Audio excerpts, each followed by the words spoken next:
চাবি, হাতুড়ি দুটোই কিন্তু নির্মিত লোহা দিয়ে, দুটোই কিন্তু একই। হাতুড়ি চাবিকে বলছে তুই আর আমি তো একই পদার্থে তৈরি, কিন্তু আমাকে তালা ভাঙতে হয়, তালা খুলতে গেলে আমাকে হ্যামার করতে হয়। আর তুই কিভাবে তালা খুলে ফেলিস? তোকে তো হ্যামার করতে হয় না। তুই আর তো আমি একই কন্টেন্টস, মানে মহাপুরুষ, সদ্গুরু এবং আমরা কিন্তু একই, কিন্তু তথাপি আবার তুইও লোহা আমি লোহা। তুই কিভাবে খুব সহজে তালা খুলতে পারিস, আমি খুলতে পারি না।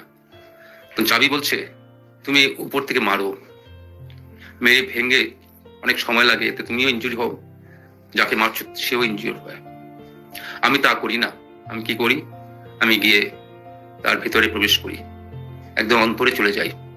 চাবিটা যখন ভিতরে ঢুকাই আমরা তালার মধ্যে, সে অন্তরে গিয়ে টাচ করে একটু ঘুরিয়ে দেয়, যেই ঘুরিয়ে দেয় খুলে যায় তালাটা।